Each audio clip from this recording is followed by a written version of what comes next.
ప్రైజలా దేవుని నామానికి మహిమ కలుగును గాక. ఈ సమయంలో పరిశుద్ధ గ్రంథంలో నుండి లేఖనాన్ని చూసుకుందాం.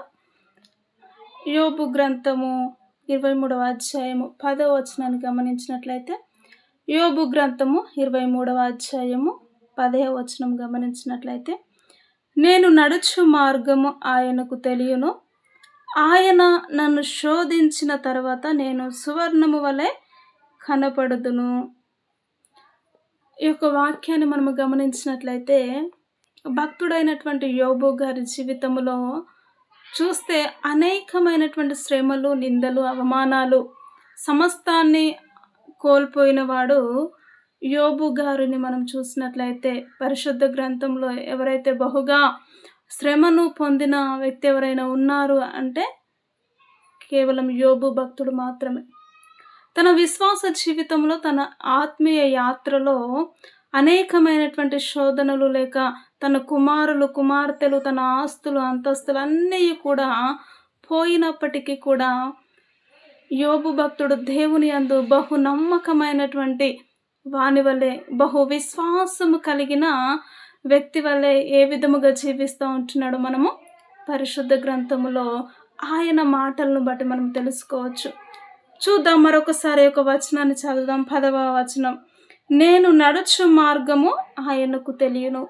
యోబు ఏ విధమైనటువంటి మార్గంలో నడుస్తూ ఉంటున్నాడో, ఎలాంటి శ్రమల గుండా వెళుతూ ఉంటున్నాడో, ఆయన మానసికంగా ఏది అనుభవిస్తున్నాడో, లేక ఆత్మీయంగా ఏది అనుభవిస్తున్నాడో, లేక ఆస్తులు, అంతస్తులు, తన సంసార జీవితంలో, తన కుటుంబ జీవితంలో కూడా ఏవైతే అనుభవిస్తూ ఉంటున్నాడో, నేను ఏ మార్గంలో అయితే నడుస్తూ ఉంటున్నానో ఆ మార్గము ఆయనకు తెలుసు, అంటే ప్రభువైనటువంటి యేసుక్రీస్తు వారికి తెలుసు అని ఒక బలమైనటువంటి విశ్వాసము కలిగి యోబు గారు నడుస్తూ ఉంటున్నాడండి. నిజముగా ఎంతో గొప్ప విశ్వాసము కదా దేవుని అందు, ఎంతో భయము, భక్తి కలిగిన వాడు. దేవుడు యోబు కొరకు ఒక బిరుదునిస్తున్నారేమనంటే, యోబు వంటి యథార్థవంతుడు ఎక్కడ కూడా నేను చూడలేదు, ఎక్కడ నాకు కనపడలేదు అని మాట్లాడుతూ ఉంటున్నాడు. కాబట్టి దేవుడే మాట్లాడడం కాదు, యోబు భక్తుడు కూడా నేనైతే ఏ మార్గంలో అయితే నడుచుకుంటానో ఆ మార్గము నా దేవుడైనటువంటి యెహోవాకి, యేసుక్రీస్తు వారికి తెలుసు నా మార్గం ఏంటో అని ఆయన స్పష్టంగా మాట్లాడుతూ వస్తూ ఉంటున్నాడు. అదే కింది వచనాన్ని గమనించినట్లయితే, ఇదిగో నేను శోధించబడిన మీదట సువర్ణము వలె నేను మారుదును. నేను దేవుని విషయంలో, దేవుని సన్నిధిలో నేను ఎంతైతే ఆత్మలో శోధించబడతానో, ఏ రకంగా అయితే నేను హింసించబడతానో ఈ లోకంలో, వాటన్నిటి విషయంలో నేను సువర్ణము వలె నేను మారుతాను. ఒక బంగారు కమ్మ తయారు కావడానికి అది అంతకన్నా ముందు ఆ అగ్నిలో పుటము వేసి కాల్చబడినప్పుడు అది ఏ రూపమైనటువంటి రూపము, అందము, మాధుర్యము కనబడుతూ ఉంటుందో, ఇక్కడ యోబు భక్తుడు కూడా తన శ్రమ జీవిత కాలములో కూడా ప్రతిదీ కూడా దేవుని పైన ఆధారపడినట్టుగా మనం చూస్తూ ఉంటాం. యోబు గారి జీవితంలో ఒకటి ఉంది, తన నోటి మాటతో ఆయనను కూడా పాపము చేయలేదంటండి యోబు గారు దేవుని విషయంలో కదా. ఎంత అద్భుతమైనటువంటి భక్తుడు అండి. నిజముగా మన కొరకే దేవుడు ఇవన్నీ రాసి ఉంచున్నారు. మన పితరులైనటువంటి వారు, వారి ఆత్మీయ జీవితంలో వారు దేవునితో ఏ విధముగా సత్సంబంధం కలిగి జీవించినారో వాటన్నిటి విషయంలో పరిశుద్ధ లేఖనములు మన కొరకు ఇమిడి ఉంచారు.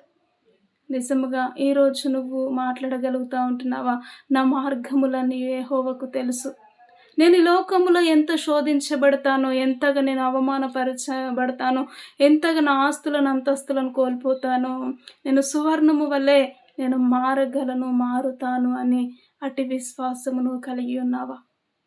దేవుడు అంటున్నాడు నిజముగా, యోబు గారు నేను ఎంత శ్రమ అనుభవిస్తే అంత సువర్ణము వల్ల నేను మెరుగుపరచబడతాను, దేవునితో నేను సహవాసము కలిగి ఉంటాను అంటున్నాడు. నిజముగా ప్రియ సహోదరి, సహోదరుడా, ఈ లోకములో నిందలు, అవమానాలు, ఆస్తులు, అంతస్తులు అన్నీ పోయినప్పటికీ కూడా ఒక యేసయ్య మాత్రం నీతో ఉంటే నువ్వు సువర్ణము వల్లే ఎప్పుడు కూడా మార్చబడుతూ ఉంటావు. అనేకులకు నువ్వు వెలుగునిచ్చే వారిగా దేవుడు నిన్ను చేయగల సమర్థుడు.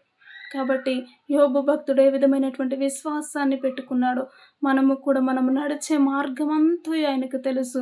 మనం ఈ లోకంలో శ్రమలు, నిందలు, అవమానాలు, బాధలు ఎవరికైనా సహజమే. వాటన్నిటిని సహించగలిగిన శక్తిని దేవుడు నీకు అనుగ్రహించినప్పుడు వాటన్నిటిలో నుండి జయ జీవితమును నీకు అనుగ్రహిస్తాడు.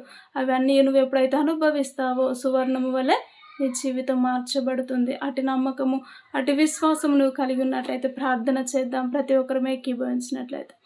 మనోహరుడా, జీవము కలిగిన తండ్రి, మీకు వందనాలు. నిజముగా సువర్ణము వలె ఈ లోకములో మేము మార్చబడి నిత్యము నిన్ను స్తుతించే వారిగా ఉండడానికి నీ కృపా కనికరమును మీరు నాలో మాలో ఉంచి సహాయమును మీరు దయచేయండి. యేసుక్రీస్తు ఉన్నతమైనటువంటి నామములో ప్రార్థించి అడిగి వేడుకుంటున్నాము తండ్రి. ఆమేన్.